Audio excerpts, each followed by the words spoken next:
Muito boa noite a todos, sejam bem-vindos, confrades, confreiras, nossos amigos. Hoje, 20 de setembro, nós teremos o prazer de ouvir ensinamentos da mais alta importância e de doenças que estão uma correlacionada à outra, até como comorbidade, e a comorbidade influenciando na doença principal, a doença principal repercutindo, inclusive na minha área pessoal, na parte de vascular periférica, com certeza. Então, nós teremos hoje o prazer de observar ensinamentos transmitidos pelo nosso querido acadêmico titular, professor Maurílio de Nazaré de Lima Leite Júnior, nefrologista de gabarito, professor associado 4 da Universidade Federal do Rio de Janeiro, membro titular da CAMERJ há muitos e muitos anos, e um rápido currículo, porque é extenso, é graduado em Medicina pela luminosa Universidade Federal Fluminense, fez uma especialização, um chamado Postdoctoral Fellowship, em Nefrologia, no Baylor College de Medicina dos Estados Unidos da América, fez mestrado em Nefrologia pela UFRJ em 1990, doutorado em Ciências Biológicas na área de Biofísica pela UFRJ em 1997, pós-doutorado no Mount Sinai School of Medicine, nos Estados Unidos, e também frequentou a Universidade de Ferrara, na Itália, 2006, e a Universidade de Washington, nos Estados Unidos, 2010 e 2011. Eu tenho até outras coisas a falar, mas eu vou ficar por aqui pelo seguinte: eu não preciso mais falar nada. Estou apresentando o professor Maurílio com um gabarito e um currículo do mais alto nível para nos falar sobre atualização de aspectos cardiovasculares na doença renal crônica. Por favor, professor Maurílio, uma palavra. Obrigado, professor Antônio. É um enorme prazer estar aqui. Eu, que já havíamos até conversado um pouco antes, eu estava devendo a minha presença na CAMERJ há algum tempo. Então, é um retorno que me enche de satisfação, vocês podem ter certeza disso. E eu estou diante aqui de pessoas aqui também de convívio passado, e que eu tenho também enorme prazer em estar revendo. E, enfim, eu acho que é um momento muito importante também na minha carreira. Eu vou acrescentar esse dia, com certeza, dentro do meu memorial. Com certeza. Vamos falar hoje, eu gostaria até de também agradecendo o convite, né? Agradecendo o convite específico de estar falando sobre um assunto que é muito vibrante, que é o que trata da doença cardiovascular na doença renal crônica. Eu não sei se o primeiro slide está agora em tela cheia. Então, a gente hoje vai tratar do que foi a sugestão dos aspectos cardiovasculares na doença renal crônica. E eu digo que isso é um assunto extremamente vibrante para todos nós que fazemos nefrologia, porque ele entra numa área que é a área da cardiologia, entra na área da endocrinologia, entra de cheio na clínica médica em muitos aspectos que nos faz sentir mesmo estarmos dentro de uma especialidade muito sistêmica, que é a nefrologia. Então, a gente tem, todos os dias, um envolvimento com várias especialidades. Então, a gente já começa colocando claro que a gente tem esse convívio que é sempre muito harmonioso entre várias especialidades. E hoje a gente vai falar um pouco mais da questão do nosso envolvimento com as doenças cardiovasculares, que é muito forte. Começou aí por volta de 1974, eu estou trazendo aqui o enunciado o título de um paper que foi de 1974, publicado pelo grupo de Seattle, em que eles documentaram o que a gente hoje chama, ainda chama, que desde aquela época foi nominado, aterosclerose acelerada da doença renal crônica. Isso foi documentado em pacientes em hemodiálise, em pacientes em estágio final, estágio mais tardio de doença renal crônica, em que a gente tem aqui, nessa documentação, a comparação com o estudo de Framingham.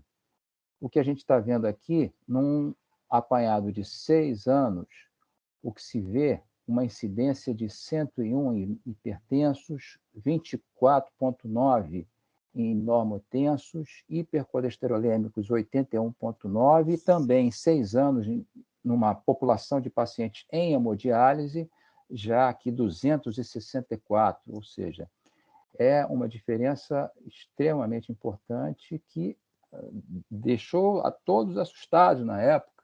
A gente está vendo aqui a mortalidade, dados de mortalidade por doença cardiovascular.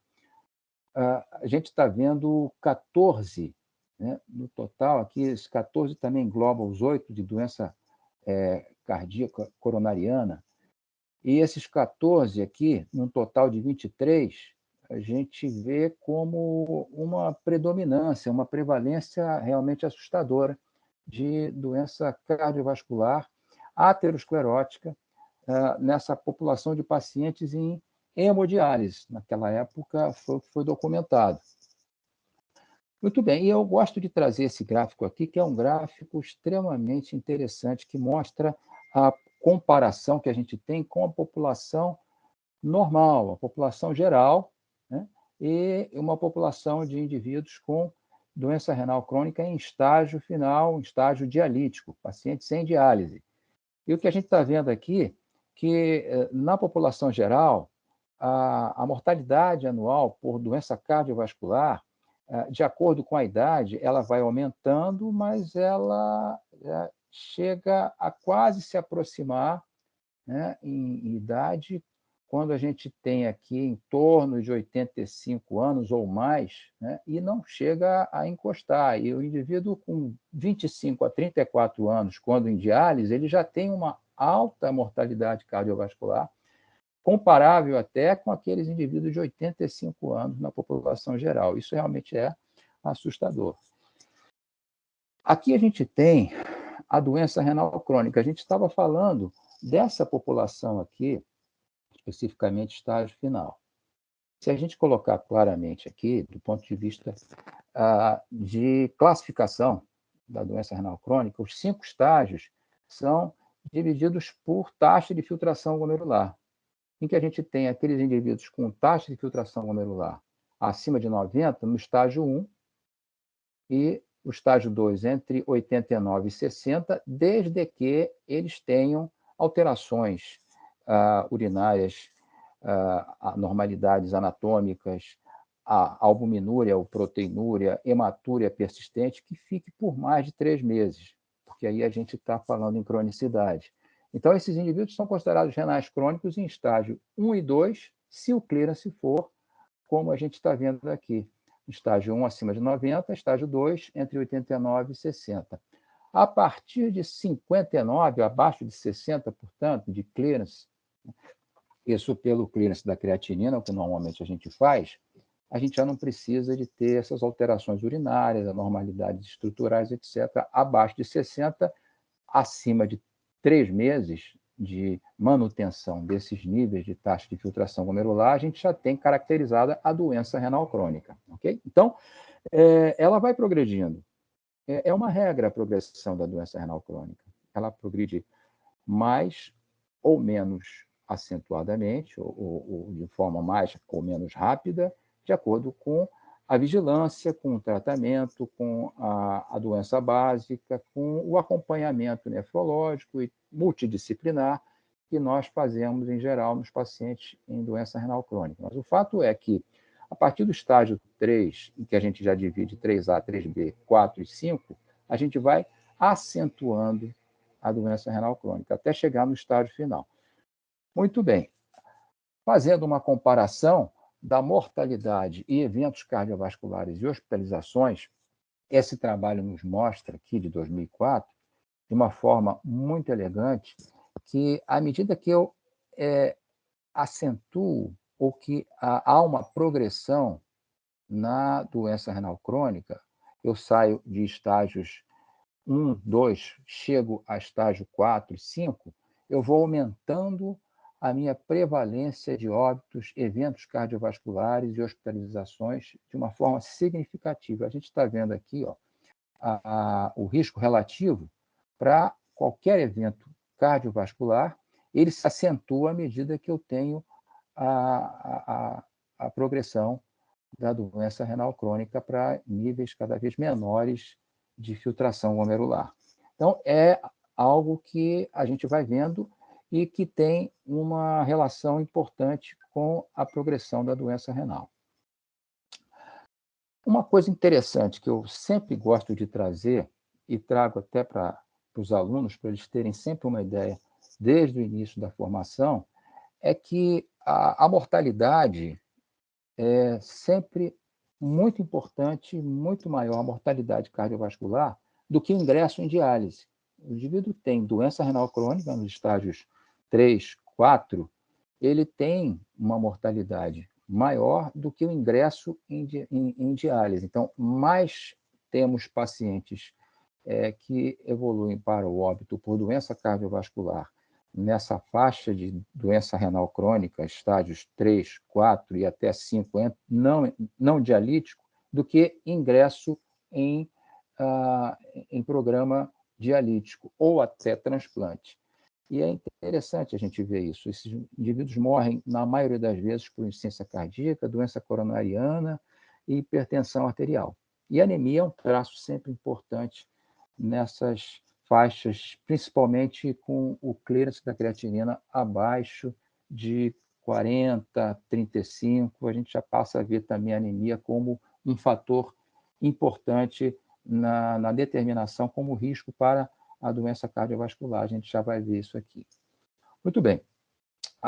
E o que acontece nesses pacientes? Eles apresentam hipertrofia ventricular esquerda, insuficiência cardíaca, hipertensão arterial e a aterosclerose acelerada, que desde a época daquela mesma publicação que a gente acabou de ver, de 1974, ainda consideramos dessa forma um processo de aterogênese que se acelera e é muito rápido e ele incide em indivíduos de idade até bem tenra, indivíduos com 29 anos, 28 anos, a gente já viu isso, com placa, 34 anos eu já vi outro dia, e, enfim, é do nosso dia a dia ver indivíduos adultos jovens desencadearem um processo de aterosclerose com várias alterações, tanto de carótida quanto cérebro vascular e até alterações coronarianas. Então, eu vinha falando que os aspectos de doença cardiovascular que normalmente a gente observa na nossa população de doentes renais crônicos é hipertrofia ventricular esquerda, é insuficiência cardíaca congestiva, hipertensão arterial, que é muito frequente, e a aterogênese acelerada, levando a esse processo de aterosclerose que é muito rápido e incide em indivíduos de idade adultos jovens, indivíduos assim, que normalmente a gente não esperaria ver a placa de carótida, acidentes vasculares cerebrais ou insuficiência coronariana. Um estudo desse ano, né, nos trouxe aqui alguns aspectos que eu achei importante trazer. Né? O que na doença cardiovascular a gente observa, e observa com muita frequência, doença coronariana, acidentes vasculares, mas também a doença arterial periférica, né? Que é algo que está se documentando cada vez mais, principalmente porque a nossa população de diabéticos está aumentando. Aqui no Brasil já é grande em vários outros países, é a primeira causa de doença renal nos Estados Unidos, em boa parte da Europa, e aqui no Brasil é a segunda maior causa de doença renal crônica. Então, a gente tem essas condições também que levam por si só, a doenças cardiovasculares e no caso da doença arterial periférica, que incide com grande frequência em diabéticos, a gente vê também associado à doença renal crônica. Arritmias, insuficiência cardíaca, trombose venosa também são ocorrências que a gente vê com frequência nos nossos pacientes. Eu trago aqui uma comparação interessante aqui, a prevalência de doença cardiovascular, são trabalho de 2019, em pacientes com doença renal crônica, com e sem doença renal crônica. E a comparação que a gente faz é aqui, ó. Olha só como quase que dobra quando o indivíduo é doente renal crônico em relação a indivíduos que não são renais crônicos. Aqui não é renal crônico e é renal crônico. O que é renal crônico, a gente tem mais do que o dobro aqui, por exemplo, em alterações da artéria coronária, né? A doença da artéria coronária, infarto agudo do miocárdio, mais do que triplica. Insuficiência cardíaca, também a gente tem um aumento significativo, mais do que triplica. Aqui a gente está vendo a doença valvular, também frequente, doença cerebrovascular, né? Aqui a gente está vendo doença arterial periférica, fibrilação atrial, né? E a doença tromboembólica, né? E os episódios de morte súbita e arritmias também, com uma incidência, uma prevalência significativamente maior do que indivíduos que não têm doença renal crônica. Então, isso é de sempre assustar a gente pelo tamanho da prevalência com que a gente vê doença cardiovascular nessas nossas populações. E é interessante esse estudo aqui de 2014 que mostra o perfil da doença cardiovascular. De acordo com a progressão da doença renal crônica, à medida que vai saindo dos estágios mais iniciais, né, e a gente tem a progressão para os estágios mais tardios, com a taxa de filtração glomerular menor, a gente vai chegando a um perfil em que é menos aterosclerótico e mais de doença miocárdica. E se a gente for colocar aqui aquela ilustração dos 5 estágios da doença renal, em que a gente vai vendo aqui a progressão da doença renal, né? Nos estágios mais tardios, em que a gente vai tendo menos função renal, né? E que, no final, a gente acaba levando o indivíduo à diálise ou transplante, nesse momento, o indivíduo mais tem doença miocárdica do que propriamente doença aterosclerótica. Embora não deixe de ter doença aterosclerótica e que também tem uma grande prevalência, uma prevalência grande, como a gente já viu agora, e como foi documentado inicialmente, né? Mas é a questão só da gente ver o perfil como muda na progressão da doença renal. E a gente está vendo aqui ainda por esse autor, ele trouxe esse esquema que essa ilustração que é muito clara para que a gente veja aqui. Indivíduos que não têm doença renal crônica, isso foi um estudo de 2011, e indivíduos que têm doença renal crônica. O que a gente vê aqui, há um crescimento dos episódios de doença cerebrovascular, há um crescimento dos episódios de infarto agudo do miocárdio, mas há um crescimento significativo da insuficiência cardíaca. Esse é o aspecto que mais se observa, o indivíduo com doença miocárdica.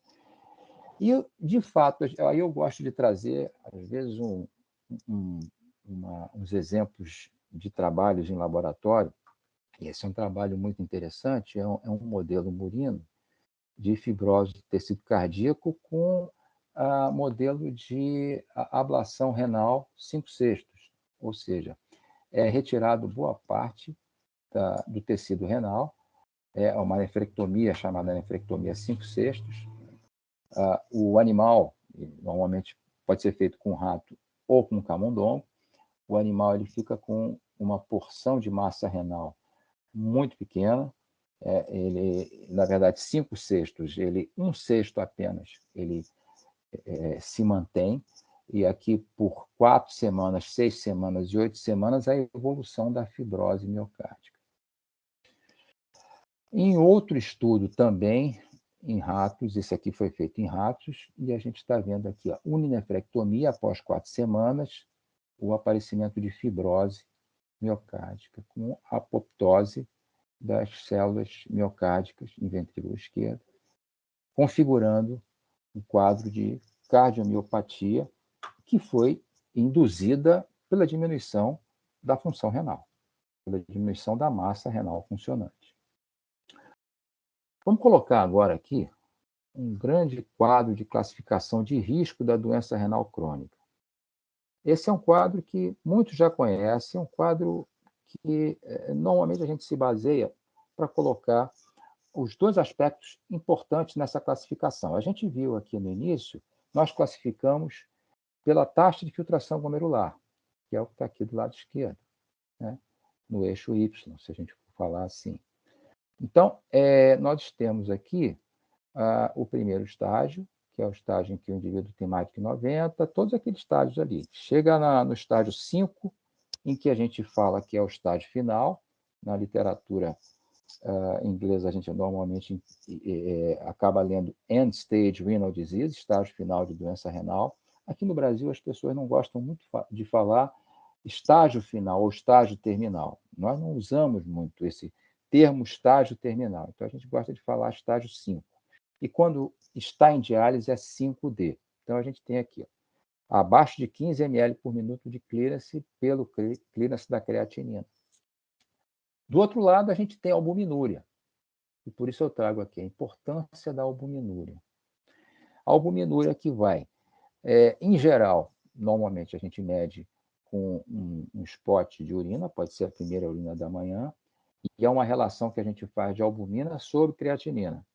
E essa relação, ela é normal quando ela vai até 30 miligramas de albumina por grama de creatinina. Ela está no que a gente costumava chamar de microalbuminúria, que é entre 30 a 300 miligramas por grama de creatinina. Esse é o nível A2 de albuminúria, e o nível A3, que é acima de 300 miligramas por grama de creatinina. E, obviamente, o que a gente está vendo aqui, ó, cada vez que a gente está vendo a acentuação da cor em direção ao vermelho, o risco é maior. E o risco de quê? De progressão da doença renal crônica, porque a doença renal crônica ela tem um caráter progressivo e ela progride mais rápido à medida que a gente tem quadros mais evoluídos, mais acentuados, com diminuição mais acentuada da função renal e a albuminúria mais acentuada. A doença cardiovascular também tem um risco aumentado com esses quadros mais acentuados. Há risco de hospitalização, de doença renal aguda, de queda brusca e súbita da função renal, ou morte. Então, doença cardiovascular também se coloca aqui como um risco cada vez maior à medida que eu tenho tanto a queda da função renal quanto a evolução da albuminúria. Okay? Então, a gente tem agora, entrando aí nesse aspecto da visão da doença renal crônica, o fator albuminúria. Aí eu trago um trabalho aqui interessante, que a gente tem aqui, ó, mortalidade por qualquer causa e mortalidade cardiovascular. É um trabalho de 2010, em que a gente tem, a gente já tinha visto isso em outro estudo, a mortalidade ela aumenta, né? Toda vez que eu tenho uma diminuição da função renal, uma diminuição do clearance. E toda vez que eu tenho também o aumento da albuminúria, eu tenho a mortalidade aumentando, né? E aqui são estudos sem ajuste nesses gráficos aqui. A gente está vendo, por aumento simples da albuminúria, a gente tem aumento do risco relativo de mortalidade por qualquer causa e por doença cardiovascular. Então, a albuminúria tem um papel importante. Outro estudo mostra aqui em populações de diferentes níveis de albuminúria. E a gente divide aqui entre diabéticos e não diabéticos. O que a gente vê aqui é que há uma progressão, né, de eventos cardiovasculares, óbitos e hospitalização por insuficiência cardíaca, toda vez que eu tenho aumento da albuminúria. Então, é um outro aspecto interessante. E aí a gente chega a uma declaração que foi dada aqui num estudo que a gente não pode perder de vista nunca, porque é uma questão da gente separar o que faz a albuminúria, ou em que ela afeta e o que faz a taxa de filtração glomerular. Aqui diz o Matsushita, a presença de toxinas urêmicas e alterações no metabolismo mineral ósseo estão intimamente relacionadas à taxa de filtração glomerular reduzida, enquanto que a disfunção endotelial e a inflamação sistêmica estão relacionadas à albuminúria. A gente já conhece já há algum tempo que a albuminúria aumentada, ou perda de albumina, ela tem uma relação com a disfunção endotelial, alterações que podem levar a doenças vasculares importantes, e sabe-se já há bastante tempo que essa relação ela é algo que a gente tem que fazer, em geral, na nossa prática, né? A gente sempre investiga, mas, infelizmente, a gente não tem tanta albuminúria nas investigações dos pacientes. Isso é algo que eu sempre bato, sempre falo, que eu acho sempre importante da gente falar.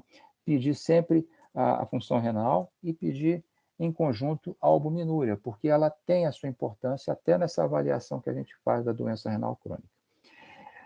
Muito bem, a doença cardiovascular tem os fatores de risco que já são conhecidos. Todos nós sabemos dos riscos tradicionais. Os fatores de risco tradicionais para a doença cardiovascular são idade avançada, indivíduo já com hipertrofia ventricular esquerda por alguma causa, sexo masculino, a presença de diabetes, o hábito do tabagismo, dislipidemia, história familiar, entre outras. E aqui eu coloco aqui em detalhe hipertensão e diabetes. São as duas maiores causas de doença renal crônica no mundo. E são fatores de risco importantes. Então, vão estar associados sempre à doença cardiovascular dos nossos pacientes. Quer dizer, pacientes que têm outras causas, eles têm também doença cardiovascular, mas se o indivíduo já tem uma hipertensão que levou à doença renal, ele já tem uma predisposição pela própria doença renal e pela hipertensão. E se tiver diabetes, a gente já tem mais um fator importante, que é algo que a gente, só partindo desses fatores de risco tradicionais, a gente já vê o quão é importante a gente olhar para a doença cardiovascular nesses pacientes. E temos, em seguida, os fatores de risco que não são relacionados ao que a gente normalmente vê na população normal, mas associados especificamente ao fato deles terem doença renal crônica. E esses fatores de risco são os que a gente chama de não tradicionais, ou relacionados ao fato deles terem doença renal crônica. Eu não diria relacionados à uremia, porque a uremia é um termo que caracteriza muito um final, né? Uma situação em que a progressão já chegou ao ponto em que o indivíduo vai precisar de diálise, vai precisar de transplante, vai precisar de uma terapia renal de substituição. Não é o caso a gente chamar de uremia, mas relacionado à doença renal crônica, em seus vários níveis. Obviamente, quanto mais acentuado, mais intenso e mais importantes são esses fatores de risco. Eu quero tirar alguns fatores de risco, a gente vai trabalhar um pouco em cima de alguns deles, né? Toxinas urêmicas são substâncias que ficam em níveis maiores pela diminuição da sua excreção, né? Pelo fato de que o indivíduo, ele não tendo o rim funcionante de forma normal, ele vai estar fazendo uma deposição dessas substâncias, são inúmeras essas substâncias, então vai haver um aumento sérico de várias substâncias que se tornam toxinas urêmicas. Várias substâncias endógenas e algumas que a gente entende que podem ser também ingeridas e têm dificuldade de serem excretadas pelo rim doente, passam a ser toxinas urêmicas. Mas a gente vai tratar aqui das endógenas. Muitas delas tornam-se toxinas urêmicas pelo seu acúmulo em função da não excreção. A acidose metabólica, ela não está colocada aqui, mas eu tenho uma tendência a colocar também a acidose metabólica, porque a gente sabe, a acidose, ela induz a alteração do inotropismo cardíaco, ela induz a quebra de proteína, e ela tem várias alterações, inclusive alteração óssea, que podem culminar com a doença cardiovascular. E é sobre isso, inclusive, que eu vou falar no Congresso Brasileiro de Nefrologia, que eu sou um dos que defende que a acidose deveria ter sido colocada há muito tempo como um fator de risco não tradicional. E aí eu não vou falar hoje, mas é um outro capítulo dessa história toda. Muito bem, toxinas urêmicas. Existem várias toxinas urêmicas. Eu vou colocar algumas aqui que estão associadas a miocardiopatias. E a gente está vendo aqui vários estudos mostrando que várias toxinas que se acumulam no ambiente da doença renal e mais avançada, quando a gente tem uma dificuldade maior de excreção renal, a gente tem, pelo acúmulo dessas substâncias, lesão miocárdica e a gente induz o indivíduo a gente tem indução a miocardiopatias. Mecanismos fisiopatológicos para a doença cardiovascular na doença renal crônica. Aí tem um outro quadro que talvez simplifique um pouco. E a gente tem aqui algumas questões importantes. A inflamação e o estresse oxidativo. É algo que a gente tem também na doença renal crônica. Isso é extremamente importante. Nossos pacientes costumam ser mais inflamados. É como o paciente obeso, por exemplo, que tem uma inflamação de baixo nível e que se mantém e é constante. A gente tem também nossos pacientes com inflamação de baixo nível. Muitas dessas substâncias, dessas toxinas urêmicas, elas são deflagradoras de processo inflamatório.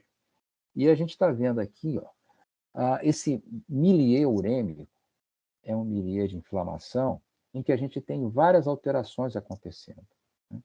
E essa inflamação ela pode acontecer, por exemplo, com toxinas urêmicas sendo depositadas em mucosa intestinal por conta de uma microbiota que pode alterar, né, no ambiente urêmico. Existem diversas razões para isso, e elas acabam sintetizando e excretando, e o organismo acaba absorvendo várias dessas toxinas que passam a ser também importantes, como se fossem venenos tóxicas para o ambiente do meio interno, levando a esse aspecto de inflamação de várias doenças que a gente pode ter em função do acúmulo dessas toxinas urêmicas, dentre as quais lesões miocárdicas, como a gente acabou de ver.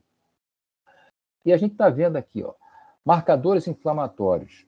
Aqui um estudo muito interessante que mostra que vários dos marcadores inflamatórios que a gente conhece, de citocinas, proteína C reativa, IL-6, aumentados no indivíduo que tem doença renal crônica. Com clearance menor do que 30, a gente tem significativos índices de aumento de marcadores inflamatórios. Então, é um indivíduo inflamado por vários motivos. E outra coisa que acontece é o estresse oxidativo. Ele está ligado a algumas alterações que podem acontecer pelo rim doente. O rim doente ele secreta mais angiotensina 2 e muitos advogam que a angiotensina 2 ela é capaz de induzir a formação de espécies reativas de oxigênio, e essas espécies reativas, elas, em verdade, estimulam a síntese de NADPH oxidase, e essas substâncias são oxidantes e promovem lesão de várias moléculas, várias macromoléculas, lipídios, levando à peroxidação lipídica, LDL oxidando, e várias outras alterações podem acontecer também, levando a esse estresse oxidativo, que são as defesas antioxidantes que diminuem também no ambiente urêmico. Tudo isso culmina com o que a gente chama de aterogênese acelerada, principalmente em se tratando de oxidação de LDL. Outra coisa que se acumula também no ambiente do indivíduo que tem doença renal crônica, e isso vai se acumulando cada vez mais nas fases mais tardias, mais graves da doença renal crônica, nos níveis 4 e 5, nos estágios 4 e 5, é a dimetilarginina assimétrica. É como se fosse um análogo da arginina, mas que é um antagonista da síntese de óxido nítrico. E tanto é que ele pode induzir, inclusive, alteração na pressão arterial. Quando a gente está vendo aqui, pela inibição do óxido nítrico, ele mantém aumento da pressão arterial e é capaz, portanto, de induzir a disfunção endotelial, a diminuição da síntese do óxido nítrico, que tanto é importante para o equilíbrio da circulação, do funcionamento do endotélio. Outro é o dimetilarginina simétrico. A gente viu o assimétrico e tem um simétrico. Ele, em geral, quando ele aumenta, ele altera a função do HDL. O HDL, quando ele está baixo, ele tem uma função protetora. Quando ele está alto, ele tem uma função até nociva. Isso a gente está vendo aqui, ó, pela taxa de risco relativo para mortalidade de qualquer causa e mortalidade cardiovascular, com diferentes níveis de SDMA, que é uma outra toxina urêmica, trabalhando em cima do HDL. E a gente entende muito claramente que se trabalha em cima do HDL, a gente está predispondo à aterogênese acelerada. Homocisteína é outro que é bem conhecido de todos, também se acumula na doença renal crônica. A homocisteína tem algumas implicações com estresse oxidativo, com lesão de endotélio, mas o problema é que a homocisteína ela teve um boom, né? Uma fase em que as pessoas começaram a tratar com ácido fólico, algumas vitaminas do complexo B, e alguns estudos que mostraram aqui que não houve nenhuma alteração após vários anos de tratamento, tiraram um pouco o ânimo do tratamento da homocisteína. Hoje a gente procura não tratar, não se preocupar com a homocisteína, né? Alguns indivíduos que têm hiperhomocisteinemia, a gente ainda pode fazer ácido fólico, mas o que nós hoje entendemos é que não há um benefício claro, né, em todos os estudos que foram adiante por mais tempo. Muito bem. Então, a gente tem agora a anemia, que é algo também que acontece a partir do momento que a função renal chega em torno aí do seu nível de 3B, 4, ou seja, em torno aí de clearance de 40, 30. A anemia acontece por várias causas, e a gente vai falar um pouco mais sobre ela, mas eu gosto muito de tratar aqui desse efeito da anemia sobre a hipertrofia ventricular esquerda. E esse estudo é um estudo muito interessante, foi um estudo de 2007, que mostra essa curva em U. O hematócrito cada vez mais baixo, né, a gente tem aqui, ó, a massa ventricular esquerda maior à medida que a gente tem diminuição do hematócrito. É uma curva em U em que a gente está vendo aqui um indivíduo com policitemia pode até desencadear também, por outro lado, um aumento de massa ventricular. Então, a gente tem um momento ótimo em que o hematócrito, em níveis normais, a gente não teria alterações da massa ventricular. Mas o fato é que a anemia, por si só, já pode induzir aumento da massa ventricular esquerda. Muito bem. Alguns pontos importantes sobre a anemia, que é algo que a gente convive o tempo todo. Nossos pacientes têm deficiência de eritropoetina, e vocês sabem bem, é sintetizada pelas células intersticiais renais. E essa deficiência de eritropoetina é a causa maior, mas a gente tem, por conta de processos de inflamação sistêmica, a síntese da epsidina. A epsidina é uma substância que é produzida pelo fígado e é uma molécula de fase aguda e que ela induz a um processo de diminuição da reabsorção do ferro, né? E ela sequestra mais o ferro em macrófago, dificultando o aproveitamento do ferro. Então, a epsidina não é boa. A chamada anemia do processo inflamatório, a anemia da doença crônica inflamatória, ela passa pelo aumento da epsidina. A gente já sabe muito bem disso. O indivíduo pode ter deficiência de ferro, dificuldade na absorção do ferro. Várias alterações de inflamação podem suprimir a eritropoese. Então, tratamento, em geral, eritropoetina, mas a gente sabe que a eritropoetina, a gente já tem visto isso de anos, o mundo inteiro, quando a gente passa de uma certa dosagem da eritropoetina, isso é uma coisa que não é muito difícil de acontecer, a gente pode induzir hipertensão e alterações de coagulação. A gente pode induzir tromboses, somente se o indivíduo está em diálise e faz hemodiálise e utiliza uma fístula. Aquela fístula arteriovenosa, ela pode trombosar mais fácil por causa da eritropoetina numa dose um pouco maior. Então, isso pode acontecer. Como novidade, a gente tem algumas coisas importantes aqui que estão acontecendo. IF é um fator induzido pela hipóxia. Ele é sintetizado em vários órgãos e no rim ele é sintetizado igualmente. Esse fator induzido pela hipóxia, ele é capaz de induzir a síntese da eritropoetina endógena, ele é capaz de aumentar a absorção do ferro. Então, a gente está vendo aqui num esqueminha, talvez a gente consiga simplificar isso. Se a gente tem esse fator induzido pela hipóxia mais constante no plasma, porque ele sofre a ação dessa prolil-hidroxilase o tempo todo. Então, ele não é estável. Se eu uso uma droga que estabiliza esse fator, eu consigo manter níveis maiores de eritropoetina e eu consigo induzir a reabsorção do ferro.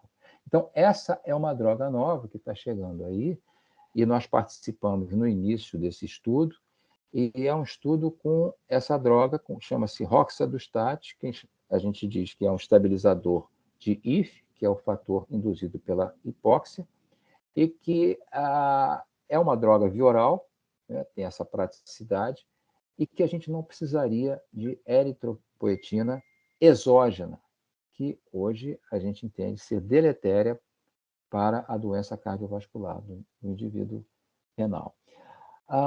O último estudo aqui, aliás, esse estudo que foi feito em 2021, já tinha sido feito um outro estudo, isso é tudo muito recente, essa droga está desde 2016, 2017 sendo estudada, mas ainda não está no mercado brasileiro, nem no mercado americano, está no mercado europeu, já está sendo aceita e colocada em vários mercados, na China, por exemplo, no Japão. Vejam bem aqui o que ela faz. Ela conseguiu aqui ao longo de todas essas semanas aqui, no tempo que foi observado, manter a hemoglobina em níveis bem mais altos do que no uso da eritropoetina recombinante humana, que é o que normalmente a gente já faz. E com um detalhe interessante, o roxadustat, ele é capaz de diminuir o LDL. Então, para a gente que está vendo o paciente que tem uma tendência a ter doença cardiovascular, que faz a aterosclerose de uma forma acelerada, ter um LDL mais baixo, em muitas ocasiões, é muito interessante, muito importante. Ele age na síntese também do colesterol, né? Então, é uma droga que está sendo muito estudada, está quase que sendo aceita no mercado americano, né, e sendo colocada daqui a pouco no mercado brasileiro também. Nós já tivemos a oportunidade de usar como estudo clínico. Então, é uma promessa que está chegando aí. Outro detalhe importante na doença renal crônica, que já mudando um pouco de página, é a doença mineral óssea da doença renal crônica. E aí vamos colocar aí, uma vara funda em termos de fisiopatologia. Mas nada que seja bonito da gente falar de uma forma o máximo simplificada para que a gente traga aqui os aspectos importantes e muito interessantes. À medida que a gente tem a diminuição da taxa de filtração glomerular, lembra que eu vou falando sempre da progressão da doença renal, eu vou tendo um aumento do hormônio da paratireoide. Por quê? Porque eu tenho uma diminuição da vitamina D, a vitamina D é hidroxilada e o seu composto ativo, que é 1,25 hidroxicolecalciferol, ele é sintetizado no rim, o rim doente deixa de sintetizar esse composto ativo da vitamina D e, portanto, a gente tem diminuição da vitamina D, diminuição da capacidade de absorção de cálcio, e essa diminuição da vitamina D induz ao aumento do PTH. É o que a gente chama de hiperparatireoidismo secundário da doença renal crônica.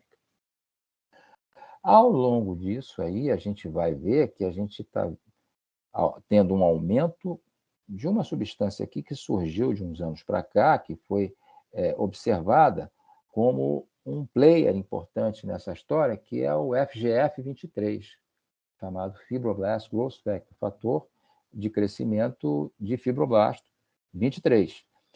É uma que a gente chama de fosfatonina, uma substância que é sintetizada no osteócito em resposta a níveis de fósforo. Se o fósforo é aumentando, ele vai sendo sintetizado. E há uma sensibilidade muito grande para a síntese dele. Então, há um aumento na síntese da FGF23 para que haja excreção de fósforo, porque o fósforo está aumentado. O PTH também aumenta, que é o PTH em verde e FGF23 em vermelho. Ambos são fosfatúricos, induzem a excreção do fósforo. Nessa tentativa de excretar mais fósforo que está aumentando, eles aumentam e a gente tem um novo steady state, né, metabólico, ósseo metabólico, que desencadeia vários problemas. E a gente vai ver aqui, ó. O PTH está correlacionado à doença cardiovascular. Isso aqui é uma meta-análise que mostra que a gente tem, em indivíduos que têm PTH alto, um risco maior de doença cardiovascular. FGF23 também. E esse, inclusive, tem uma implicação muito importante do ponto de vista do miocárdio. O que se vê é que, à medida que a gente tem aumento do FGF23, e a gente está vendo aqui, nesse modelo, a gente está vendo aumento da hipertrofia ventricular esquerda. Então, ele é capaz de induzir hipertrofia ventricular esquerda. Por vários mecanismos, o FGF23 ele induz essa hipertrofia. Isso é extremamente importante.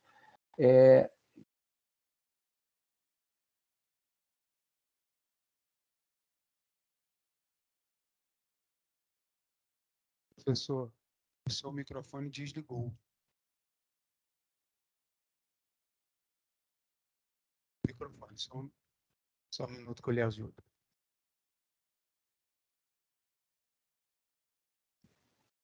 Pronto, agora voltou, né? Voltou. Perfeito. Perderam muito, não? Não. Tá. Foi rápido. Vamos voltar aqui. Voltou agora a imagem? Voltou. Então, estamos falando do FGF23, que é um novo player nessa história e que induz hipertrofia ventricular esquerda. Então, níveis de FGF23 e hospitalização por insuficiência cardíaca. Se eu duplico os níveis de FGF23, eu vou ter um risco relativo maior de hospitalização por insuficiência cardíaca, em várias populações, né? Obviamente, aqueles que têm hipertrofia ventricular esquerda são os mais suscetíveis. Mas em várias outras populações, em várias outras alterações, com ou sem diabetes, com ou sem história cardiovascular, sempre induz a um risco maior de hospitalização por insuficiência cardíaca. Deficiência de vitamina D e risco de doença cardiovascular. Aqui, em síntese, nessa história toda, a gente tem aqui um indivíduo que tem uma deficiência de 25-hidroxicaulecalciferol, que é a vitamina D ativa.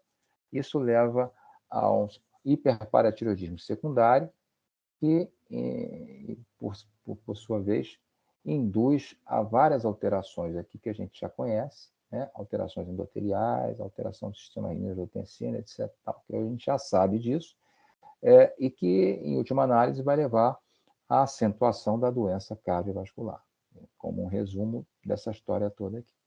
E o fósforo por si só também parece ser um vilão, e ele não deixa de ser em várias situações aqui no renal crônico não seria diferente. A mortalidade por qualquer causa e por causa cardiovascular, a gente tem sempre em indivíduos que têm cálcio aumentado um risco maior, ok? Está muito claro isso. Calcificação vascular. Nossos pacientes, principalmente aqueles que já estão em diálise, têm uma prevalência muito alta de calcificação vascular. A gente tem quase que 100% em muitas unidades, em muitos lugares onde a gente tem indivíduos em diálise, quase que 100% a gente observa calcificação vascular. Quando se observa ao raio-x, quando se faz estudo por Doppler, a regra é ver calcificação vascular. Então, a gente tem um player aqui nessa história, um fator que é importante, a fetoína. A fetoína ela é um carreador de proteína. A fetoína é um grande inibidor de calcificação vascular. No renal crônico inflamado, há uma diminuição da síntese hepática da fetoína, em detrimento de aumento da síntese de proteínas de fase aguda. Então, a fetoína diminuindo, há uma predisposição à calcificação vascular. Isso é um detalhe. Vários outros detalhes estão aí, como, por exemplo, o aumento do fósforo, né? E, em algumas situações, o indivíduo fazendo cálcio, porque a gente, para diminuir a absorção do fósforo, a gente sempre usou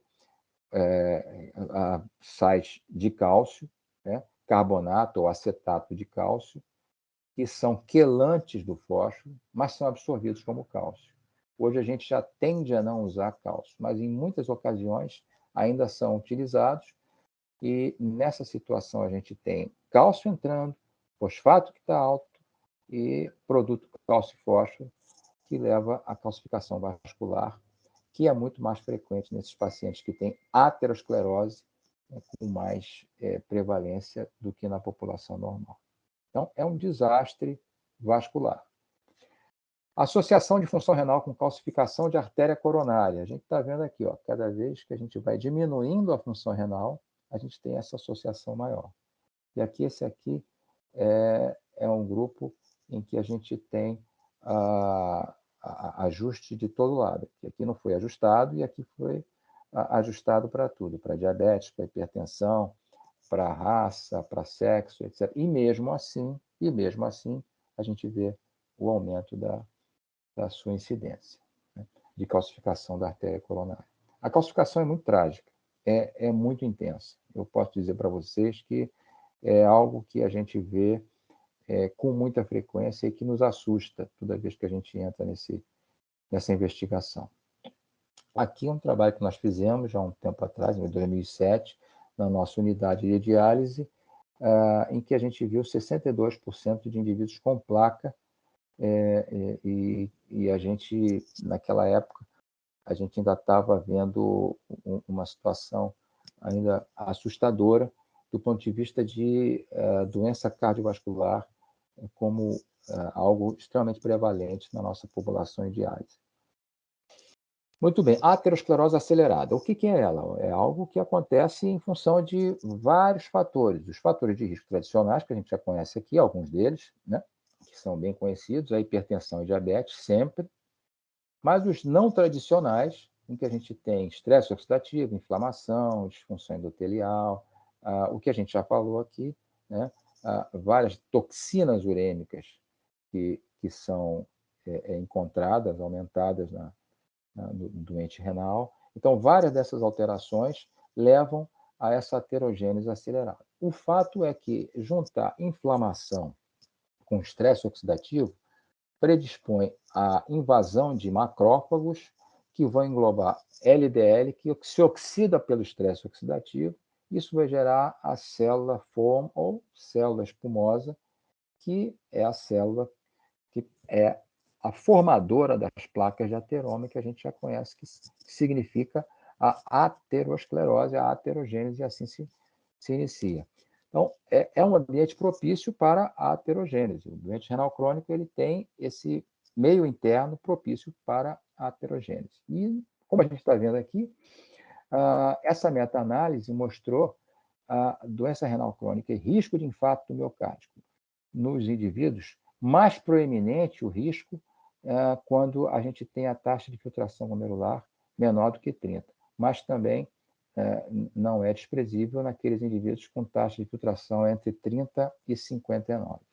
Então, é algo que a gente sempre encontra em pacientes fazendo insuficiência coronariana nas nossas populações de doença renal crônica, em diálise ou não, como a gente está vendo aqui. Muito bem. Como é que a gente lida com isso, né? Manejo do doente renal crônico na doença renal crônica, da doença cardiovascular na doença renal crônica. A gente tem uns guias ou guidelines, ou são nossas cartilhas, né, de procedimentos, em geral, as especialidades têm, que fazem com que a gente esteja sempre em dia com as condutas, né, que vão mudando daqui e dali. Nesse momento, a gente tem mudança do estilo de vida como algo que a gente sempre coloca muito claro nas unidades que tratam de doença renal crônica e que podem levar a enormes benefícios a esses pacientes que têm uma predisposição muito grande para a doença cardiovascular. Olha, dieta saudável. E o que se propõe é dieta, obviamente, de baixo sódio, né, que a gente já conhece, né, até 2 gramas, e é uma dieta, em geral, mediterrânea.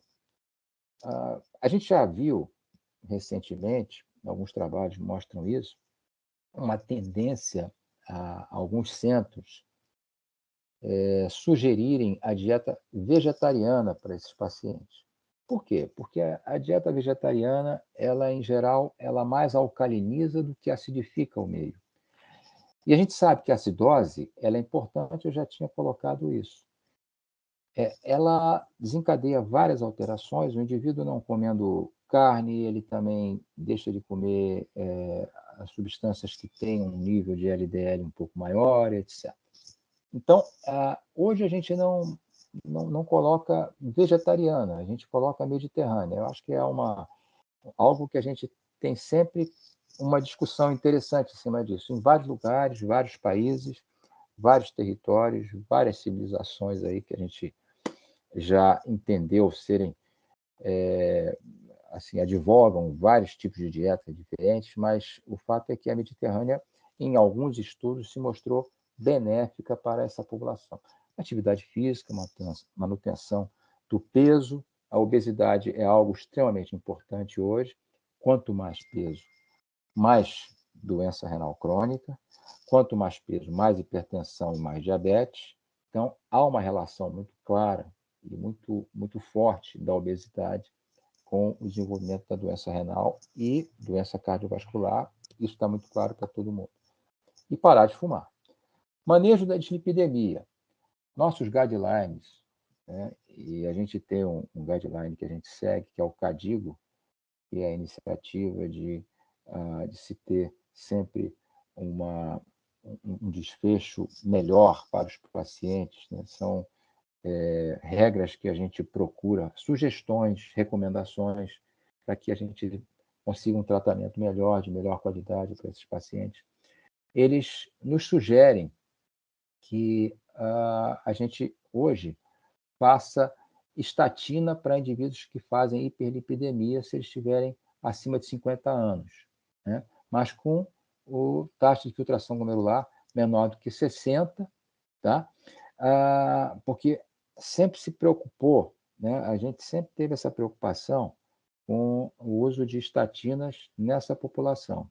Hoje a gente já sabe, a gente pode usar essa estatina. Em geral, a gente não faz para pacientes em diálise, mas em algumas situações a gente faz até para pacientes em diálise se ele já vem fazendo anteriormente. Mas o que se sugere é não começar a estatina para o paciente em diálise. E se fizer estatina, fazer associação estatina e ezetimibe, que é um inibidor da reabsorção do LDL. Ok? Manejo de hipertensão arterial. Depois de um estudo chamado SPRINT, que foi um estudo famoso, ele tem aí algum tempo, 4, 5 anos, em que se entendeu que pressão arterial abaixo de 120 de máxima ainda é melhor do que 130, 140. Então, dizendo assim de uma maneira muito clara, a gente ainda tem o que ganhar com esse controle da hipertensão com níveis um pouco mais baixos do que a gente tinha antigamente, como hipertensão acima apenas de 140 por 90. Então, hoje a gente já sugere para todos os nossos colegas, para as pessoas com os guidelines que estão sendo colocados de vários estudos aí, que nos trouxeram resultados melhores quando a gente controla o indivíduo com a pressão arterial e a mantém em nível sistólico abaixo de 120. Usar bloqueador de angiotensina 2, de receptor, ou inibidor da enzima conversora. Em geral, a gente usa por serem nefroprotetores, né? Eles induzem a uma menor progressão da doença renal, a gente tem mecanismos já muito claros para isso, e de escolha começar o tratamento de hipertensão com essas drogas, né? Atenção para que a gente não faça a combinação de um inibidor da enzima conversora com um bloqueador de receptor de angiotensina 2. Essa associação ou combinação, ela se mostrou deletéria para a função renal a médio e longo prazo.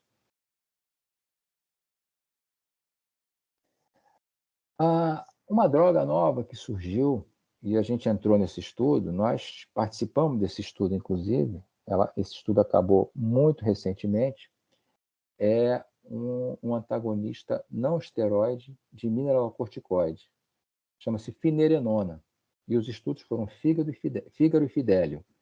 A finerenona, ela mostrou também benefício na evolução da doença cardiovascular. A gente está vendo aqui placebo e a finerenona. Finerenona, então, é algo que está sendo cada vez mais estudado, investigado. Em alguns lugares já está começando até a ser colocado comercialmente. Então, é o que a gente tinha no passado como a espironolactona ou aldactone, que é um antagonista de aldosterona. A finerenona é um antagonista não esteroide e que, ao que parece, não tem o par-efeito indesejável dessas drogas que antagonizam a aldosterona de aumentar o potássio, principalmente quando a gente lida com paciente renal crônico. Em fases mais tardias, tem a tendência de aumentar o potássio. Então, a finerenona é uma droga que está sendo vista agora como promissora também na preservação cardiovascular desses pacientes. Muito bem. E o que fazer com diabetes? Bom, aí surge uma droga que já foi muito usada experimentalmente lá no passado, um tanto longínquo, em estudos experimentais de fisiologia renal, etc. Eu mesmo já utilizei lá atrás. São inibidores do cotransporte de glicose com sódio. Eles surgiram para controle do diabetes, para controle glicêmico. Por quê? Porque se eles inibem a reabsorção proximal de glicose e sódio, eles inibem o aumento da glicose, eles, portanto, promovem glicosúria e, portanto, diminuem a glicemia. Dessa forma, a gente tem um controle glicêmico que é satisfatório, que é interessante e que, além do controle glicêmico, ele induz diurese porque ele também diminui a reabsorção do sódio, que vem junto com a glicose, reduz o peso corporal e reduz a pressão arterial, porque também induz diurese, ele acaba funcionando como um diurético e, ao induzir diurese, controla melhor a pressão arterial. Muito bem. Os estudos iniciais com a empagliflozina, que foi um SGLT2 importante e que está sendo no mercado, a gente já conhece agora, a gente já está usando bastante, para controle glicêmico, principalmente, mas muita coisa está sendo feita aí nesse sentido, é que ele preservou eventos cardiovasculares de uma forma muito significativa aqui, como a gente está vendo nesse estudo. Ao longo de 48 meses, a gente está vendo aqui, a incidência de eventos cardiovasculares, aqui, esse especificamente, morte por causas cardiovasculares. Surgiu, em seguida, por conta dessas alterações, um estudo chamado DAPA-CKD, que é a dapagliflozina, que também é um inibidor desse mesmo cotransportador, também usado para controle glicêmico, e esse estudo foi feito para pacientes com doença renal crônica. E a gente está vendo aqui, com clearance entre 25 e 75 ml por minuto, e a albuminúria é importante, ok? A albuminúria que pega na faixa do A2 para o A3. Então, essa dapagliflozina, quando se fez nessa população, que alguns indivíduos, inclusive, não eram diabéticos, que não se aplicou em indivíduos exclusivamente diabéticos, diferente daquele outro estudo, que foi o EMPA-REG, que é o estudo anterior. Esse estudo, que é o DAPA-CKD, foi utilizado para que se observasse esse desfecho em pacientes não diabéticos. E o que a gente viu aqui foi também uma diminuição da morte por causas cardiovasculares, hospitalização por insuficiência cardíaca. Então, esses desfechos compostos foram vistos aqui como atenuados pela dapagliflozina. Então, a gente está diante de uma família de drogas aqui, né? Uma linha de tratamento que nos parece ser muito interessante e que está agora muito em voga, está sendo agora um boom no mundo inteiro, investigar mais sobre a utilização dessas drogas, porque elas parecem ser muito interessantes. Ok. A gente finaliza, então, com alguns conceitos importantes aqui que eu quero deixar muito para vocês aqui, claro. E aqui vai algumas alterações aqui que a gente viu da doença renal crônica. O importante é saber que ela determina alto risco para a doença cardiovascular, mas os dados de populações mais carentes ainda são escassos. De fato, a gente não tem muitos dados de pacientes africanos, a gente não sabe como é o estilo de vida, os dados demográficos dessas populações. Então, a gente tem estudos aqui no Brasil, a gente tem estudos nos Estados Unidos, na Europa, no Japão, na China, mas algumas populações a gente ainda não tem muito, a gente não consegue entender muito bem o que se passa, se realmente acontece como acontece nessas populações dessas áreas que foram mais investigadas. Então, ainda há muito que ser feito nessa área. Hipertensão e diabéticos são os alvos de maior atenção na progressão da doença renal crônica e doença cardiovascular. Serão sempre. São as maiores causas de doença renal crônica no mundo e são os maiores fatores de risco tradicionais para a doença cardiovascular. Creatinina e taxa de filtração glomerular, e a gente faz como um cálculo chamado CKD-EPI, é uma fórmula que nos dá a estimativa da taxa de filtração glomerular, passaram a ser amplamente utilizados. A gente não pode dizer uma coisa da albuminúria, né? Infelizmente, a gente gostaria de ter, até para que a gente pudesse ter esse quadro, né, de avaliação de risco dos pacientes com doença renal crônica.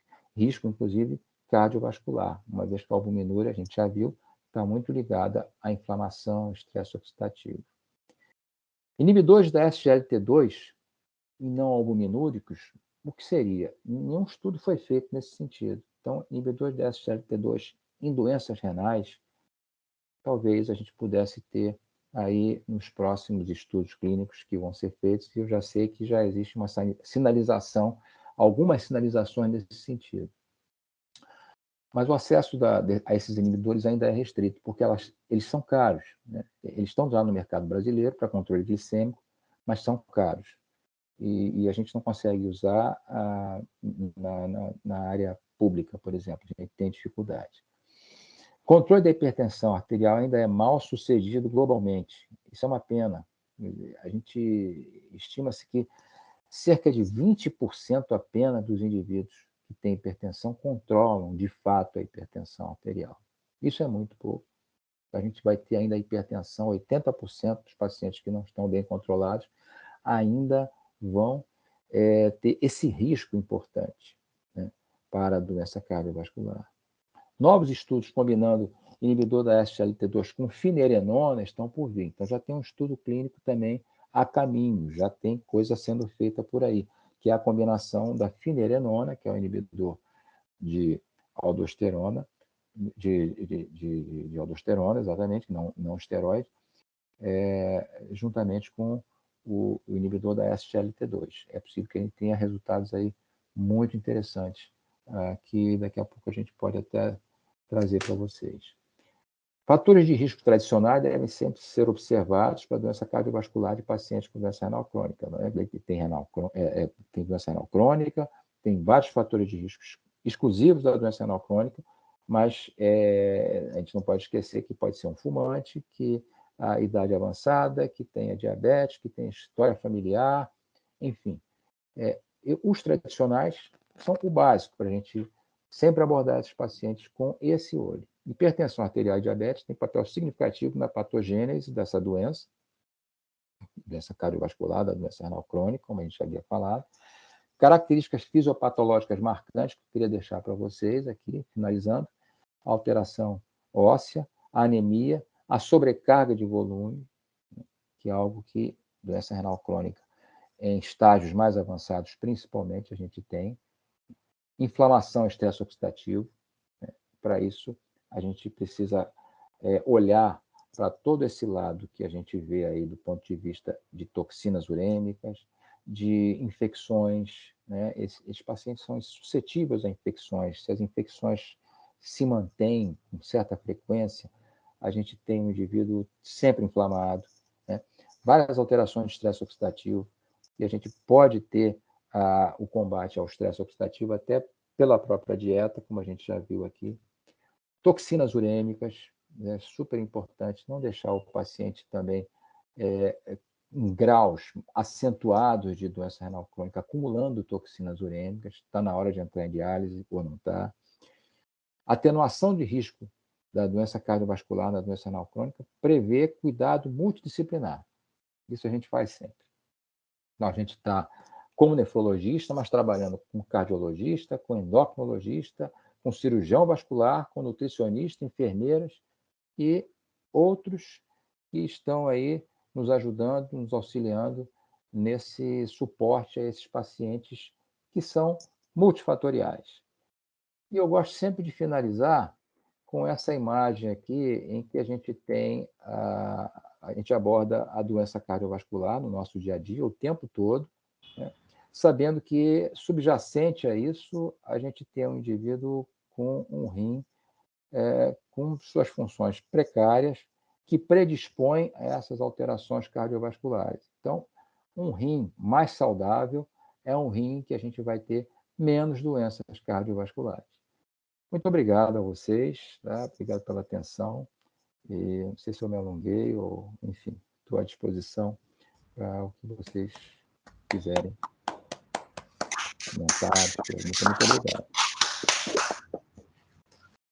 Muito obrigado, professor Maurílio Leite Júnior. Excelente palestra, um aprendizado atualizado, trazendo realmente contribuições novas e até nos orgulha da sua participação em alguns estudos de relevância e que estão já contribuindo para que haja uma melhoria dos nossos pacientes. Isso é muito importante. Obrigado. Bom, muito obrigado. Agora, então, abrimos a palavra a alguns dos nossos confrades e confreiras que queiram fazer algum comentário, alguma pergunta, algum esclarecimento. Por favor. Professor Antônio, eu gostaria de fazer um comentário e uma pergunta. Sim, professor Caio, esteja à vontade. Em primeiro lugar, eu conheço o Maurílio, não me lembro se desde os tempos de fraldas ou certamente no tempo de calça curta. Nós fomos vizinhos durante muitos anos. Quero parabenizar o colega, o amigo, pela excelente palestra e lembrando o que disse essa semana passada a confreira Vilma Câmara, na nossa reunião de diretoria, Sim. Feliz é o mestre que vê o seu aluno ultrapassar os seus conhecimentos. E, para terminar, vou fazer só uma pergunta para o Maurilo. Você ainda tem o livro de Anatomia de Grey? Muito obrigado pelas suas palavras, professor Luiz Sérgio. Eu realmente me lembro daquela época, eu nunca me esqueço, ali onde nós morávamos, e era uma vida assim, muito interessante, né? Uma fase muito boa da nossa vida. Não me esqueço nunca, fique certo disso. Olha, quanto ao Grey, eu tenho sim, viu? Eu tenho. Eu não sei nem se ele está por aqui, eu podia até tentar encontrá-lo, mas eu tenho, em algum lugar está aqui pela casa. Eu tenho o Veronese, lembra do Veronese que você me deu? Tenho também, eu falei até com o professor Antônio, tenho o Veronese, não me desfaço deles nunca. Fico muito feliz com essa notícia. Muito obrigado. É interessante dizer e realmente deixar marcado que a CANERJ também é esse ponto de reencontro, né? Muito interessante, muito importante. Nós temos a oportunidade de ser acadêmicos científicos, mas também, mais que isso, amigos e fraternos. Isso é muito interessante, muito importante mesmo para a nossa CANERJ.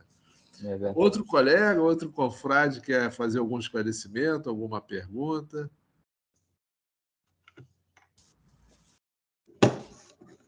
Bom, e não tendo, eu tenho alguns comentários. Bom, professor Mário Giordano, por favor, professor. Meu caro presidente, muito obrigado por me conceder a palavra. Parabéns, professor Maurílio. Excelente, abrangente. Nossa, não tem adjetivo. Muito boa aula. Temos que agradecer pela brilhante exposição. Muito abrangente, como eu falei, né? Agora, uma só dúvida, professor Maurílio. Se bem entendi, o senhor falou que não são desejáveis, pelo menos que eu entendi assim, níveis altos de HDL que não seriam favoráveis. Seria que eu entendi bem isso aí? Ou não entendi essa parte aí. Eu agradeço pela sua resposta. E, mais uma vez, parabéns pela exposição. Muito obrigado, muitíssimo obrigado, viu? Enfim, é sempre muito bom escutar esses elogios e a gente fica realmente muito envaidecido com isso. Muito bom. A questão da HDL, ela foi vista com um achado mais recente de que o SDMA, que é a metilarginina, dimetilarginina simétrica, né? Que a gente conhecia a dimetilarginina assimétrica, que é o ADMA, mas o SDMA ele tem um comportamento interessante. O que se viu? O que se viu é que quando a gente tem o SDMA em níveis normais, e os níveis deles são sempre muito baixos, a nível de nanogramas, mas quando aumenta por conta da diminuição da excreção renal, eles aumentam por conta, funcionam como toxinas urêmicas, ele quando está aumentado, ele faz com que o HDL ele não tenha o seu efeito benéfico na retenção do colesterol, né? A gente tem o LDL como o colesterol, que é ruim, porque o colesterol que pode sofrer aquele processo na partícula de oxidação, e aí o HDL ele consegue fazer com que a gente não tenha esse processo. Então, o HDL meio que coloca o colesterol no bom caminho. Essa é a ideia que a gente tem do ponto de vista bioquímico, sempre for fazer aqui um cenário. Então, o que acontece? O HDL tem essa função. Quando aumenta o SDMA, o que se observou é que o HDL deixa de ter essa função. É como se ele funcionasse como o LDL. Isso é interessante. É um achado muito recente, tá? Mas eu fiz questão de trazer porque, afinal de contas, é uma toxina urêmica, é uma substância que eu acho que vai ser mais investigada, mais utilizada, estudada mesmo, de uma forma mais profunda a partir de agora, né? E que a gente precisa ter cuidado, né? Porque se a gente tem SDMA aumentado, a gente pode achar que o HDL que está alto seria benéfico, enquanto não está sendo benéfico. Essa é a ideia que está sendo trazida pelos estudos que foram observar exatamente isso, né? Esse comportamento do HDL, com aumentos de SDMA. Muito bem, professor. Outro confrade, outra confreira, querendo esclarecimentos, trazendo seus comentários, as suas opiniões, por favor.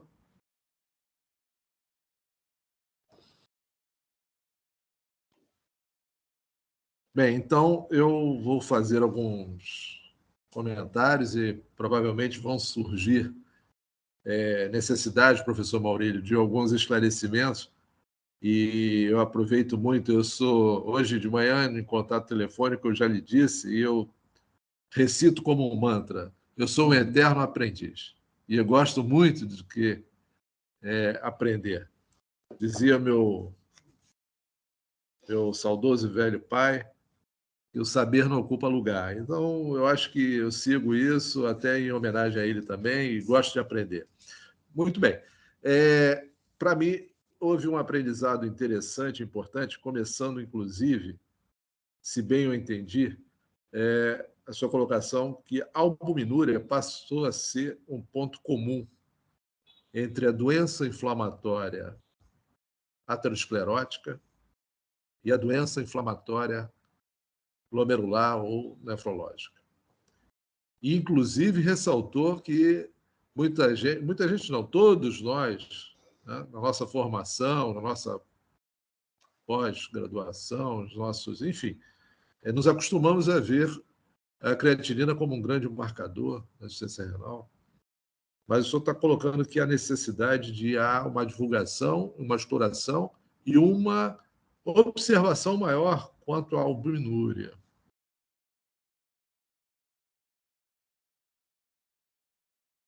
Agora, essa albuminúria, ela tem que ser na urina de 24 horas, tem que ser observada simplesmente num exame simples de urina mais imediato. Gostaria de saber mais detalhes, até porque na nossa prática da cirurgia vascular periférica, bem de verdade, nós encontramos muito a questão de correlação realmente, né, do paciente renal crônico e associado à aterosclerose, à doença arterial obstrutiva periférica. Outro detalhe, por favor, eu vou fazer os comentários e aí algumas perguntas, depois o senhor, por favor, responda. Outro comentário é a respeito da obesidade. É certo que a hipertensão e o diabetes, eles são os mais influentes ou as maiores causas da doença renal crônica. Mas a obesidade crescente no mundo todo e até no nosso meio, ela vem ocupando um lugar assim um pouco mais diferenciado. E eu deixo aqui uma expressão que o senhor usou durante a sua aula, que pode até ser considerada também uma causa de doença renal crônica. Eu gostaria de saber mais detalhes dessa correlação, a obesidade e a doença renal crônica. Uma outra fato que me chamou a atenção foi com relação às placas ateroscleróticas que acompanham o paciente com doença renal crônica. É certo que houve um foco maior no território coronariano, mas eu gostaria de saber se o senhor tem alguma informação, algum trabalho, alguma observação científica, alguma evidência na área periférica da circulação, que territórios seriam mais acometidos do doente renal crônico, por favor. E me chamou também a atenção a estatina, tão usada, ela também serve, pelo que eu entendi, como um verdadeiro anti-inflamatório e protetor glomerular. É outro detalhe muito interessante. Bom, Tudo foi interessante, pincei alguns dados, acho que falei até demais, coloquei algumas questões e gostaria, se houvesse oportunidade, de, se eu puder, nos esclarecer um pouco mais. Por favor. Ok. Começando pela albuminúria, né? Certo. Existe uma relação muito grande entre a albuminúria e alterações do endotélio. O que a gente entende hoje é que, assim, o indivíduo que faz perda de albumina pela urina, ou ele tem uma doença específica do glomérulo, ou ele tem uma doença sistêmica que afeta o endotélio e, obviamente, o endotélio do capilar glomerular está, a exemplo do endotélio de outros sítios, também afetado e fazendo com que haja esse derrame de albumina, porque as macromoléculas passam toda vez que o endotélio está danificado por algum motivo. Certo. Muito bem. Então, a gente dizer que a albuminúria ela está associada à disfunção endotelial é uma observação que foi feita na clínica. Em geral, assim, os cardiologistas já têm esse conhecimento, né, quando eles passam a investigar um indivíduo que tem lesão vascular, doença vascular, eles, às vezes, a gente conversa com cardiologistas e eles investigam, né, junto conosco, a albuminúria por conta dessas alterações de endotélio de forma generalizada. A gente tem umas alterações que acontecem no endotélio, né, que fazem com que umas camadas estacionárias, que são proteoglicanos, que ficam ali no endotélio, né, na superfície do endotélio, esses proteoglicanos, né, que são proteínas com glicosaminoglicanos, eles são altamente negativos e repelem a albumina. Né? A albumina é uma molécula muito negativa, como a gente já sabe. Então, se a gente tem no endotélio uma camada que também é negativa, aquilo vai fazer com que haja a repulsão e vai haver uma certa dificuldade na passagem se a gente tiver alguma alteração naquele endotélio. Quando a gente tem uma lesão endotelial, essas camadas elas são destruídas, um processo inflamatório, né? Processo aterosclerótico, e essa destruição dessas camadas faz com que haja perda dessa negatividade. E isso, ao nível do capilar glomerular, faz com que haja esse derrame de albumina. Sinaliza para o indivíduo que está investigando, o colega que está investigando, que esse paciente, se ele não tem isso por conta de uma doença glomerular específica, ele pode ter isso por conta de uma disfunção endotelial que está generalizada. Então, é sabido que a albuminúria, desde que não haja uma causa específica do glomérulo, né, ela pode ser um marcador de disfunção endotelial. Perfeito. Okay? Então, como a gente idosa? A gente idosa numa amostra de urina, como a gente faz para o EAS, por exemplo. A gente pede para o indivíduo fazer um EAS e ele, naquela amostra ali, sei lá, 30 ml, 50 ml, ele dosa albumina e creatinina. E todos os laboratórios fazem isso. Muito fácil a gente pedir e fazer. Eles nos trazem a albumina e creatinina. E alguns já fazem até com a relação albumina sobre creatinina, já trazem já o resultado já pronto. Então, é muito fácil da gente fazer.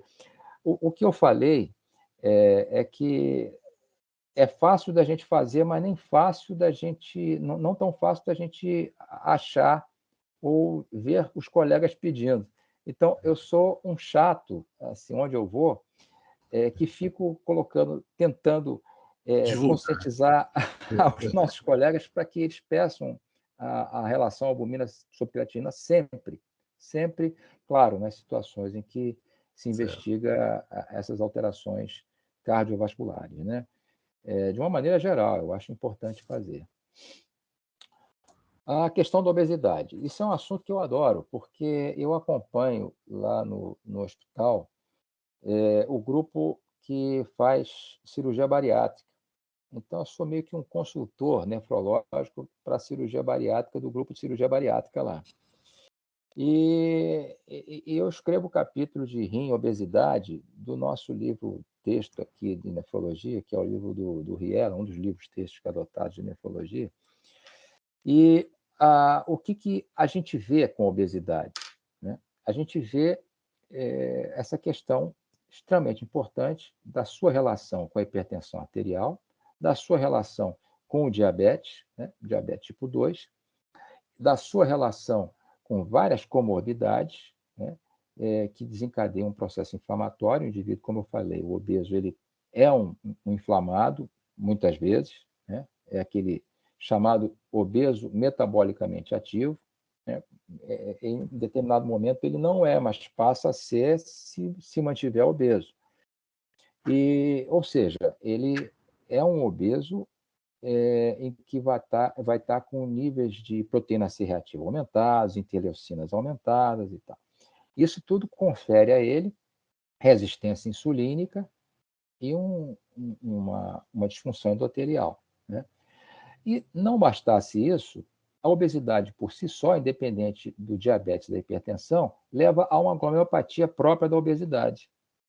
Então, há uma sobrecarga renal, né, de um corpo com uma quantidade grande de massa para um rim que não altera o seu tamanho nem o número de néfrons.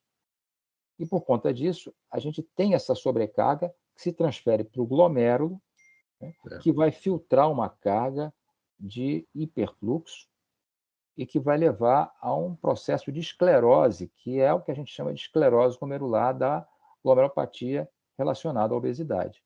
Perfeito. Isso pode, não por si só, levar, a gente não tem conhecimento disso, levar à doença renal crônica.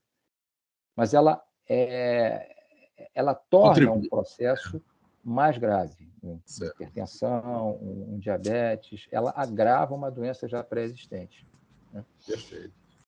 Muito bom. Então, a questão das placas ateroscleróticas, né? Isso. A gente vê isso com certa frequência, a gente vê em vários sítios. Sítio mesentérico é um deles, né? A gente não vê somente na coronária, nem na circulação cerebral, né? Mas a gente tem infarto mesentérico, né? A gente tem alterações variadas. A gente tem o Doppler de carótida como algo que a gente...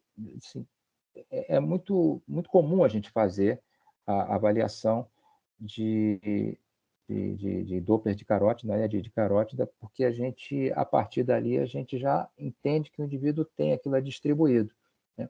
E quando a gente faz uma radiografia do indivíduo, a gente tem até como quantificar a calcificação. Então, tem uma radiografia que a gente faz de abdômen e que a gente distribui ali os quadrantes e pelas afecções dos quadrantes a gente consegue ter um score tal, né, que a gente até quantifica, e tem uma maneira da gente fazer essa avaliação, que é o chamado índice de Adragão, que é uma portuguesa que ela nos trouxe esse índice como um índice auxiliar para a gente ver a calcificação vascular. E a gente vê isso no abdômen. Então, é muito comum a gente ver a calcificação vascular e a gente quantifica dessa forma. Enfim, é uma doença que, às vezes, ela está meio que oculta, porque ela aparece de uma hora para outra, a gente, às vezes, não correlaciona com o que a pessoa tem já de diabetes, de hipertensão, de doença renal crônica, de inflamação sistêmica, enfim. Mas aparece e a gente precisava rastrear isso mais, né, e um pouco na frente do que pode acontecer no futuro, né? E a gente tem aí uma prevalência altíssima. Com relação às estatinas,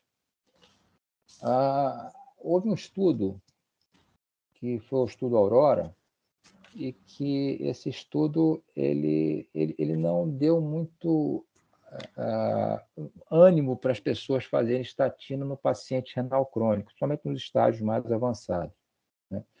A estatina ela tem seus efeitos deletérios, né? Ela pode causar alterações musculares com aumento de enzimas, ela pode causar alterações hepáticas com aumento de enzimas, né? Mas a gente tem estatinas de gerações mais novas que causam menos problemas desse tipo, né? Agora, o uso da estatina no paciente com doença renal crônica em fase mais avançada, ele não é recomendado, né? Por conta desses para-efeitos num paciente que já tem uma doença que é já causadora de vários problemas, principalmente cardiovascular. Mas a gente fazer estatina nesse paciente com doença renal crônica mais avançada, a gente pode estar predispondo a essas complicações que são indesejáveis. Mas, sempre tem um mais, né? Os guidelines atuais, eles nos trazem a seguinte informação, né? Se a gente quiser usar a estatina, que o indivíduo já vinha fazendo, que se mantenha, né? A ideia é essa. Agora, começar uma estatina no indivíduo que não fazia, isso não é recomendado, né? E, se possível, fazer com ezetimibe, porque a gente vai precisar de menos quantidade de estatina, né? A dose vai ser menor. Muito bem. Bom, algo mais? Alguém mais quer aproveitar a oportunidade de fazer algum esclarecimento?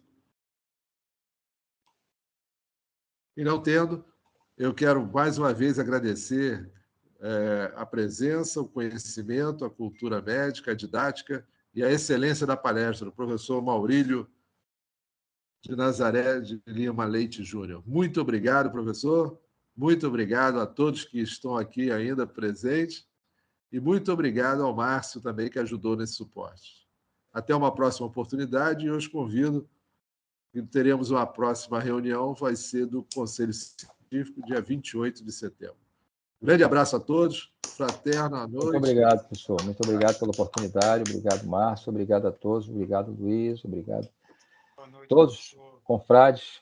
Foi um prazer enorme e, assim, uma palestra que me deu muito orgulho de fazer diante dessa maravilha de academia. Os cumprimentos ao professor Maurílio. Um abraço. Parabéns, professor Maurílio. Parabéns, professor Antônio. Muito obrigado. Um abraço, Márcio. Estamos encerrando, então. Muito obrigado a todos. Obrigado. Estamos encerrando a gravação. Boa noite para todos. Boa noite. Boa noite. Boa noite. Boa noite. Boa noite para todos.